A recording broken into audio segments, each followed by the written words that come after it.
Hello, my loyal viewers. This is Due Diligence here, and today we're gonna talk about the ticker symbol MMAT. Boys and girls, ladies and gentlemen, dads and moms and kids in the, I don't know, in the basement or in the living room, just listening to some random YouTuber talking about stock and probably make a 20% return on the day if you actually spotted all the gems we put out there in the market. But anyways, let's talk about MMAT. Well, MMAT is not like an MMA fight, okay? Like people fake it. MMAT is more like something like, you grab a handcuff, and then you, as an investor, you got handcuffed to the bed by the stock. Why is that, right?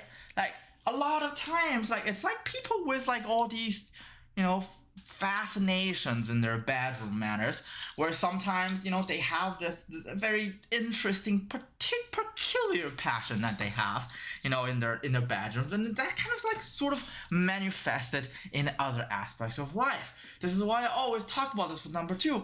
I said, hey, like the way how you invest reflects on how you treat the ladies in the bedroom. And it's the same thing with like all of these investors, women or guys alike. Like they invest certain way they do for MMAT. They are so like willing to make a commitment, but when there's certain things going on the opposite ways or sides, things gets a little bit interesting, and then their commitment sways. They pull back, doesn't really know what to do, but part of them still want to like stay in there. This is when a lot of the third wheels take advantage of them and get the chick. In this case, like if you guys don't understand the metaphor, the chick is the dollar, right? The money, the profit. So as I talked about before in the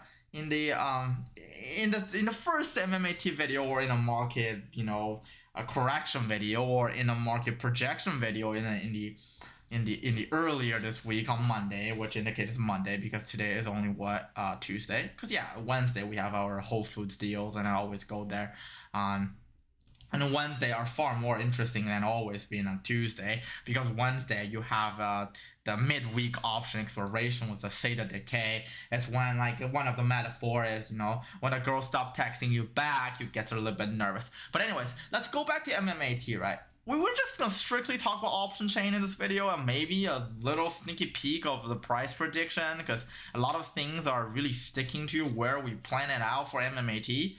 Sorry to play God here. I mean, we're not really God, and nobody can be God, and we're like very faithful channel and everything. But hey, like if they're just trying to stick to our script, then that's great. Again, like look at all these IV changes, right? Like when this number used to be 2.3 by the beginning of this week, right? And then this is like 3 times that amount. No, 0.3. And I mean, if you sold some cover call like me and just covered today, you made about $20 per contract, right? A pretty good deal. But what I want to talk about is how amazing our prediction skills are. Not really how amazing our prediction skills are. It's just like the market is behaving the way they should be, right? So you have like all of these IVs in the earlier this week is pretty like it's pretty high on a positive side, and all of these IV are basically reversing the IV play, and they become negative IV because you just see this number all are negative, right? This is what we call IV reversal. See, when you're looking at IVs are absolute values. I don't know if in linear algebra or in the advanced statistic, when we talk about gradients of convergence, we talk about that all of these IV in a graph is actually an absolute value. It's not really like a positive or negative. So whenever you inspect it, in your mind, you should be thinking about, okay, so this IV he's talking about is actually positive, and when he talks about reversal, it's reversing to the negative side. So what does this really mean? This means that, okay, so this number is actually very interesting. That means a lot of people who, hold, other higher calls decide to go back and buy the $1 call just in case, because this is really at the money. Well, it's actually deep in the money, technically speaking. And then these are all out of the money calls, and all of these out of the money calls, as I predicted earlier last week, that they're all just gonna expire worthless, right? The 7 and 8, and I talked briefly about 9s, right? And I talked about like even 6 it's not gonna be, really ended up being in the money by the end of the week. I mean, it could happen. But in order to make that happen, that means the market has to break through like 4 or 5 liquidity walls, and they need a huge amount of volume to make that happen. And for those of you who are laughing at me and saying, the stock might go down to $3.8, well, strap on and see what's gonna happen. Everybody can be right or wrong, but I'm just saying, if the market is playing a huge joke on MMAt investors, like really love to, cuff them on the bed and not do anything with them and make you guys get blue balls, including me, because I still hold 2/3 of my holdings, remember?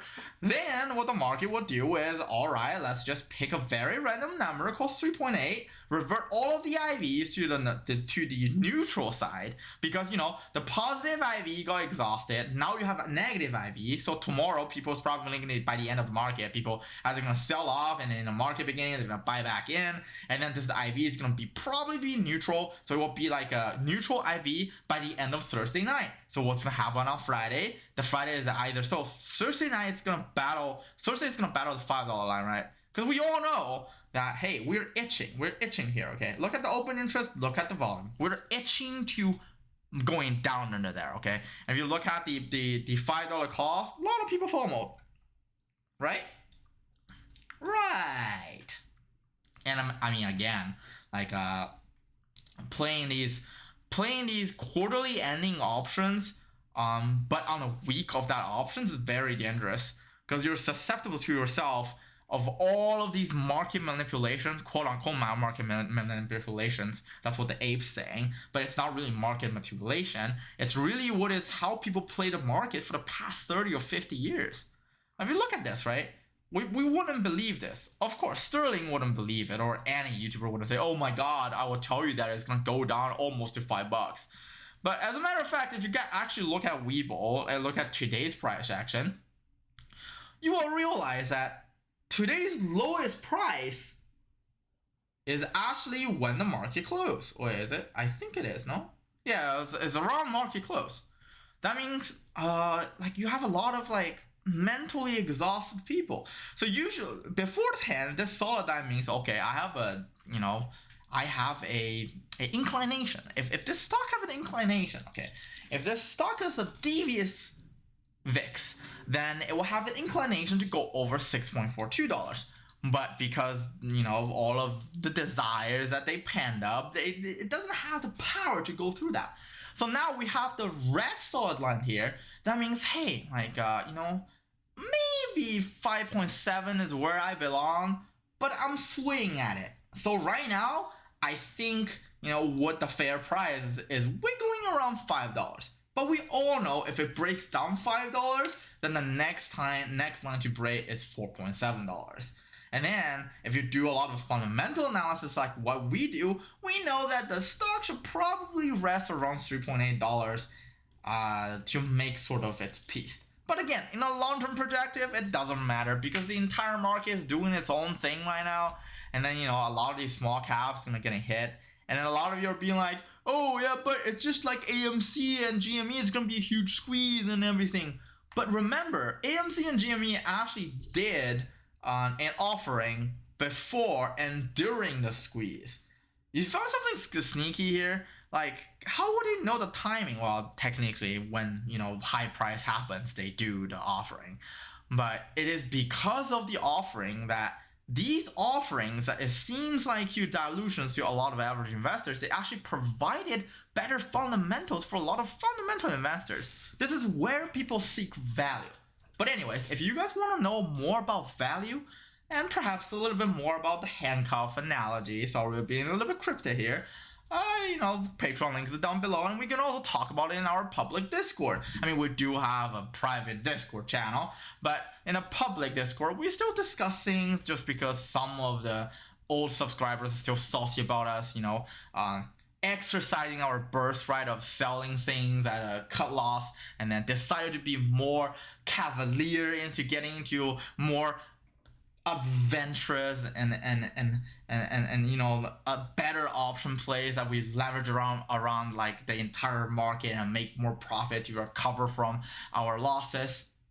Hey guys, it's their choice to be bitter, but as this channel stands, DD and number 2 are the sole embodiment of being positive. We only bring positive light to other people, including positive returns, positive energy, and also positive life advices. I mean, again, we're not financial advisors. We do not give financial advices. But hey, guys, everything we say on this channel is for shits and giggles. But we do give really great life lessons. All right?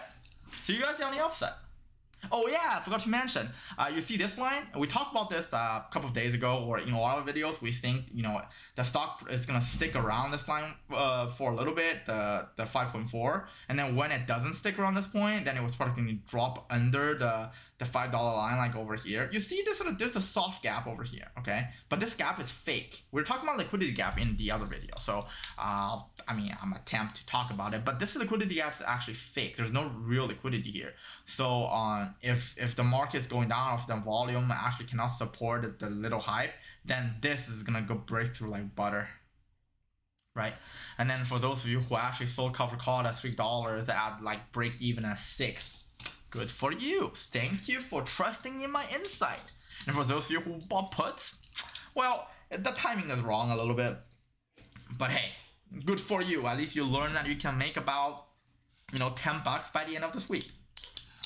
And again, there's also something that on the call side you can make. You can make some safety $5 calls today, right? If you expect a pull up tomorrow morning, because theta decay doesn't really matter if there's a more than 5% pull up tomorrow morning. No, see, we can play the market both ways.